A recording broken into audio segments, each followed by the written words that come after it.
Dari survei yang dilakukan Badan Kesehatan Dunia WHO terhadap 100 pria dewasa di atas umur 25 tahun, ketika ditanya setelah selesai berhubungan seksual apa yang dilakukannya, ternyata 10% pria setelah berhubungan seksual pergi mandi, 5% keluar kamar dan merokok, 3% memakai bajunya kembali, 2% tidur kembali, sedangkan sisanya yang 80% pulang ke rumah istrinya. Udin sudah lama bersahabat dengan Joko. Besok Joko akan menikah. Malamnya Joko mengadakan acara bujangan bersama teman-temannya di sebuah kafe. Sebagai sahabat dekat Udin memberikan suatu petuah kepada Joko sahabatnya. Seorang suami itu mempunyai 3 fungsi bagi istrinya. 3 fungsi suami itu adalah menjadi sandaran hidup, menjadi pandangan hidup dan menjadi pegangan hidup bagi istrinya. Makin meningkat umurnya akan semakin berbeda fungsinya. Maksudmu bagaimana, Din? Kalau usia perkawinan masih muda, kau pasti akan berfungsi sebagai sandaran hidup. Artinya, sang istri baru saja bersandar kau sudah bisa hidup. Kalau bertambah tua lagi bagaimana? Kau akan menjadi pandangan hidup bagi sang istri, artinya baru dipandang sang istri saja, kau sudah bisa hidup. Kalau lebih tua lagi bagaimana? Menjadi pegangan hidup bagi sang istri, artinya, setelah dipegang-pegang baru bisa hidup. Suatu hari ada seorang anak yang bertanya pada ibunya, "Ibu, aku kan sudah dewasa, jadi bolehkan aku pakai lipstik, boleh ya Bu?" "Tidak boleh, sayang. Ibu tidak akan mengizinkan kamu." "Aduh Bu, aku kan udah 17 tahun kan pantas sekali aku pakai lipstik." "Tidak boleh," kata ibunya marah. "Pokoknya aku ingin pakai lipstik." "Kamu tidak ngerti ya apa yang ibu bilang? Lihat aja anak-anak perempuan yang lain mereka udah diizinkan ibunya untuk pakai lipstik," kata anak itu. "Pokoknya kamu tidak boleh pakai lipstik Udin. Kamu kan laki-laki." Udin mendapatkan sekretaris baru. Dia masih muda, cantik, manis dan sopan bernama Soimah. Suatu hari saat masuk kantor sang sekretaris melihat celananya Udin terbuka. Karena malu Soimah pun berkata, "Pak Udin, Anda tahu pintu barak Anda terbuka?" Udin pun bingung dan tidak segera memahami ucapan Soimah, tapi kemudian ia melirik ke bawah dan melihat resletingnya terbuka. Karena malu, Udin memutuskan untuk bercanda dengan sekretaris barunya. "Nona Soimah, ketika Anda melihat pintu barak saya terbuka, apakah melihat prajurit yang berdiri tegak?" "Tidak ada Pak," jawab Soimah dengan manis, "semua yang saya lihat hanyalah seorang veteran cacat yang duduk di 2 tas ransel tua." Suatu hari di sekolah Pak Guru bertanya kepada Udin. "Udin, coba sebutkan hal yang membahagiakan hidupmu." "Saya bahagia tidak terlahir sebagai warga Jepang Pak." "Kalau warga Jepang memang kenapa Din?" "Saya tidak bisa bahasa Jepang Pak."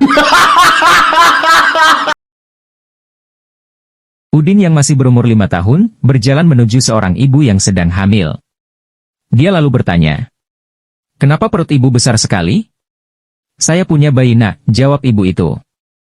"Bayinya ada di perut ibu?" tanya Udin penuh keheranan. "Ya, seperti itulah. Apakah dia baik?" tanya Udin dengan mata berkaca-kaca. "Ya, tentu. Dia sangat baik."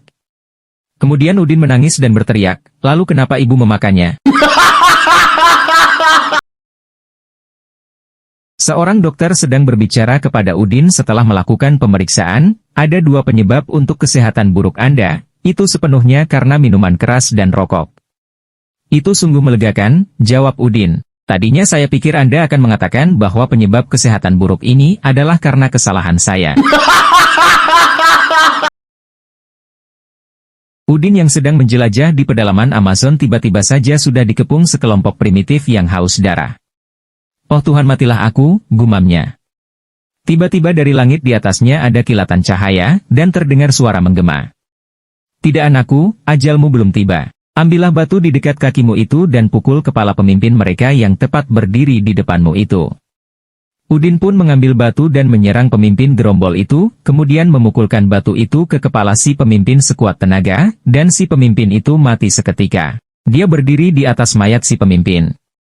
Seketika 100 orang primitif itu mengepungnya dengan muka sangat marah karena melihat pemimpinnya terbunuh. Kilatan dari langit itu muncul lagi dengan suara menggema. Sekarang baru ajalmu tiba anakku. Udin pergi ke sebuah toko kue dan memesan kue tart untuk pesta ulang tahun istrinya. Apa yang hendak ditulis pada tart ulang tahun ini, Pak? Tanya si gadis manis yang melayani kepada Udin. Tulis saja.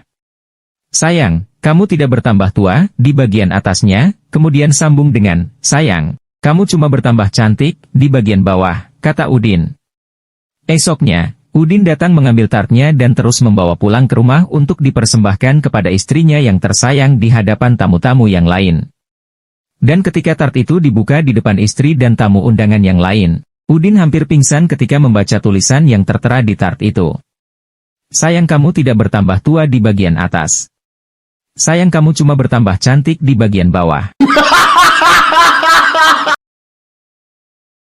Udin yang asli Betawi suatu hari jalan-jalan ke New York dan masuk ke sebuah bar di situ. Dia melihat seorang pria berkata kepada bartender, Jack Daniels, single. Lalu bartender memberikan segelas minuman. Terus datang lagi orang lain, Johnny Walker, single. Bartender kembali memberikan segelas minuman. Maka dengan percaya diri Udin mendekati bartender dan berkata, Udin bin Sanusi, married. Udin sedang mengemudikan mobil berjalan di jalan pegunungan. Ketika dengan santai menikmati pemandangan yang indah, mendadak dari arah depan datang sebuah truk barang. Si sopir truk membuka jendela dan berteriak dengan keras, babi. Mendengar suara itu Udin menjadi emosi. Dia juga membuka jendela dan memaki, kamu itu yang babi. Baru saja selesai memaki, Udin telah bertabrakan dengan gerombolan babi yang sedang menyeberangi jalan. Sebuah bus yang penuh dengan muatan penumpang sedang melaju dengan cepat menelusuri jalanan yang menurun. Ada seseorang yang mengejar bus ini dari belakang. Udin pun mengeluarkan kepala keluar jendela bus dan berkata dengan orang yang mengejar bus, hai kawan. Sudahlah, Anda tak mungkin bisa mengejar. Orang tersebut menjawab, saya harus mengejarnya. Dengan nafas tersenggal-senggal dia berkata, saya adalah supir dari bus ini. Soimah istri Udin sedang memasak di dapur. Udin yang berada di sampingnya mengoceh tak berkesudahan, pelan sedikit, hati-hati, apinya terlalu besar, ikannya cepat dibalik, minyaknya terlalu banyak. Soimah secara spontan menjawab, sayang, saya mengerti bagaimana cara memasak sayur dan menggoreng ikan. Udin pun dengan tenang menjawab, saya hanya ingin dirimu mengerti bagaimana perasaan saya saat saya sedang mengemudikan mobil. Engkau yang berada di samping mengoceh tak ada hentinya. Setelah makan malam, seorang ibu dan putrinya bersama-sama mencuci mangkuk dan piring, sedangkan ayah dan putranya Udin menonton TV di ruang tamu. Mendadak, dari arah dapur terdengar suara piring yang pecah, kemudian sunyi senyap. Si Udin memandang ke arah ayahnya dan berkata, pasti ibu yang memecahkan piring itu. Bagaimana kamu tahu, kata si ayah. Karena tak terdengar suara dia memarahi orang lain, sahut Udin. Setiap pagi sebelum bangun tidur, Udin terbiasa kentut keras sekali. Hal ini tentu mengganggu istrinya yang tidur di sampingnya, apalagi bila bunyi yang mengagetkan itu disertai bau menyengat yang belum melalui uji emisi. Soimah bisa kewalahan menahan baunya. Mas, kalau kentutmu selalu keras seperti itu, hati-hati nanti ususmu ikut keluar loh, kata Soimah suatu kali. Suatu malam ketika sedang menyiapkan ayam untuk makan sahur, iseng-iseng Soimah memasukkan usus ayam ke dalam knalpot suaminya. Diturunkannya celananya pelan-pelan, lalu diselipkannya usus tidak berdosa itu. Benar saja, tidak lama kemudian ketika bangun sahur terdengar Udin kentut keras sekali, lalu tiba-tiba dilihatnya suaminya terbirit-birit lari ke toilet, tak lama kemudian suaminya keluar dari toilet dengan wajah pucat. Ya ampun Imah, apa yang kamu katakan benar? Tadi waktu kentut ususku ikut keluar, masih untung bisa kumasukkan lagi. Suatu hari Udin bercerita pada cucunya. Dulu, dengan uang 5.000, masuk supermarket, saya sudah bisa mendapatkan sabun mandi, deterjen, Indomie, susu kaleng, kecap mentega, bahkan rokok, kata Mbah Udin mengenang masa lalunya. Sekarang segalanya serba mahal ya Mbah, celetuk Joko. Bukan. CCTV ada di mana-mana.